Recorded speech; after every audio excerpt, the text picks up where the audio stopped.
Lakers can match their longest win streak of the season tonight in Houston at 9:30 Eastern on ESPN. LA's 6-game streak has them moving up the standings. The Lakers were 6th in the West after their most recent loss, which came on March 5th. LA is now in the 3rd spot. They're 4.5 games clear of the play-in. Luka Magic during this run. Luka Doncic averaging an NBA-leading 37.8 points per game during the streak, the most for a Laker in a 6-game span since Kobe Bryant in January 2012. LeBron James taking a backseat offensively, scoring fewer than 20 points in each of the last 3 games since returning from injury and his last 4 overall. That's tied for the longest such streak of his career. And covering the Lakers in H-Town, Chiney's hometown, and mine is Tim McMahon, and Chiney is back with us. So first, howdy, Tim, with a win tonight. Howdy, Hannah. And that howdy just plays so well there in Texas. I love it. With a win tonight, the Lakers could pull 2.5 games ahead of the Rockets. What are the Lakers saying about what has been working for them during this winning streak?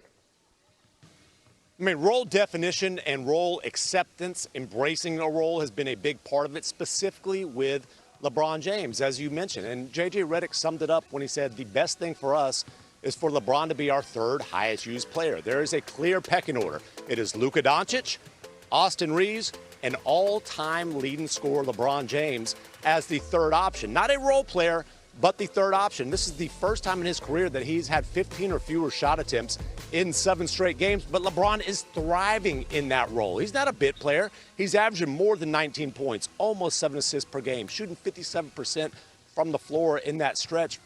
Most importantly, the Lakers have won 6 of those 7 games, and it's one thing to say he's bought in. You know, for him to say it, it's another thing to show it. When LeBron's diving on the floor late in that win against the Nuggets for a loose ball, you don't have to wonder whether he's bought in. You're right. And also, obviously, his experience of playing with the Heat, seeing what D. Wade did, taking a back seat, and that helped to lead them to a title. And also, the Lakers have been playing some defense. Let's go. Chiney, over the last 10 games, they rank 6th in defensive efficiency. What's changed for them in that regard? Look, I was going to say exactly that because it is rodeo season back in our hometown of Houston, which means they lassoed in the most important part of the game that matters for their success moving forward. They finally got that necessary buy-in on defense. Now, we understand that this team is not going to go out there and look like the Oklahoma City Thunder that leads the defense in multiple categories, but they understand that right now, when they actually buy into the roles and the schemes, J.J. Redick knows how to game plan, they can compete. Because offensively, we already know whether the game is clutch time, they're really solid there. You're seeing unselfish basketball there. I mean, you mentioned LeBron James diving on the floor. It was funny. He posted to Instagram, I think the little scab he had. He's like, I don't know if I'll be diving on the floor. But what I do know is he's going to be showing up in the help side and gathering rebounds. And the fact that he's locked in at the age of 41, that is contagious for the rest of the squad. Also, I mean, they gave KD fits on Monday. They're doubling, blitzing him, 4th quarter. He was 1 for 5 in the 2nd half. I mean, just terrible. He said he felt like he cost them the win. Tim, how much pressure is on him now as a primary ball handler? I mean, 1 of 5 in the 2nd half, and he said he felt like he was playing 1 on 5, the way that the Lakers were throwing a second defender at him and loading up behind that. And it's not the first time he's seen it. This has been a constant theme all season long. The Rockets struggling to close games, putting the ball in KD's hands at the top of the offense. Defense is forcing the ball out of his hands, and the Rockets falling apart behind that. And, you know, it reached a point where Kevin Durant the other night said maybe he just needs to get off the ball, let somebody else initiate the offense, go space the floor in the corner, maybe set screens, do something else. Now, the Rockets will have a key piece of their offense back tonight. Alperen Sengun, after sitting out Monday night with lower back pain, is off the injury report, will be back in the starting lineup. Yeah, but still, I mean, we know there's no Fred VanVleet, there's no Steven Adams. All right, so let's talk about Sengun. Can he help KD tonight? I mean, what are you looking for from him, Chiney? It's not the best option. This is not a someone that was built to be a point guard, but it is a solid option because if you think about the finish of the last game, the Rockets were in it. It just was that they couldn't buy a basket, and also Kevin couldn't really find his teammates. He had 7 turnovers. Alperen Sengun, ever since they realized that Fred VanVleet was not available, they've used him as one of those hybrid point guards. He might look a little unconventional. He might turn his back to the basket, bringing the ball up, but at least it takes some pressure off of Kevin Durant. And to me, that's the difference right here. They made the decision not to make a huge move, risk it all to try to pursue a championship by getting a point guard. I never really thought that the expectation, I'm speaking of the trade deadline, was for them to compete with the Oklahoma City Thunder, but they are more competent with Şengün on the floor, especially offensively. Lastly, Kevin Durant said, I am the offense. He absolutely is the offense, but he does need help, and Şengün will provide that. Tim, thank you. Chiney, you mentioned that the rodeo is taking place in Houston. We actually have a major rodeo star coming up on SportsCenter, which is really cool.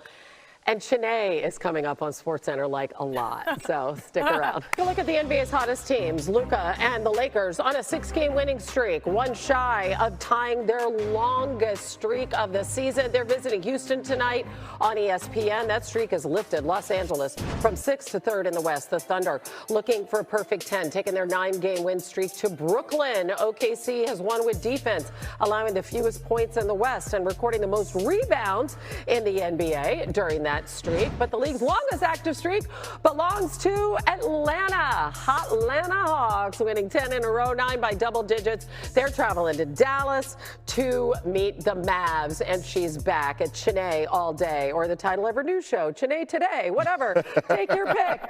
Today's topic is the Hawks and Jalen Johnson. You know, it's hard to believe that he was rumored to maybe be part of a trade earlier in the season. Obviously, he is untouchable. What is impressing you the most about his play today? If there's one moniker I would give to him, he's truly been the breakout star of the NBA so far this season, because a few people kind of knew his name, but they did not know his game could go to this level. He currently leads the Atlanta Hawks in points, in rebounds, in assists, 23, 10, and 8. He's had 13 triple-doubles, which I believe sets the Hawks franchise record. And again, it's two-way play that separates it for me, because when you think about him handling the offense, he's also able to turn around and guard guys like Paolo Banchero, who are large, physical point forwards, and put the clamps down.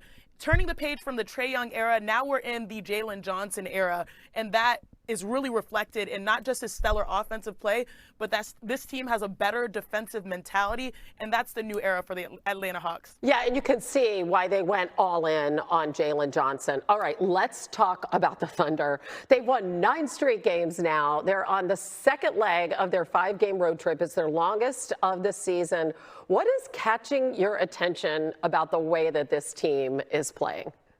I don't want us to just look back and be like, oh my gosh, we are witnessing one of the best teams ever on both ends of the floor and just take it for granted. Because, Hannah, winning is sexy. Consistency is sexy, at least according to coaches. I don't know about the fans that love dunks and threes, but the way that SGA leads this squad, to me, is truly impressive. Anytime you do something in the category of Wilt Chamberlain on the court, okay, let's be real here. Anytime you do anything in the category of Wilt Chamberlain, you have made history. We're coming almost a week removed from Wilt, Bam, Kobe. Now you're having Wilt, his record of 20-plus point games. That is now belonging to Shai Gilgeous-Alexander. Again, it may not be the headline, but honestly, the play is what matters most. And lastly, this is a team that has dealt with numerous injuries, J-Dub included.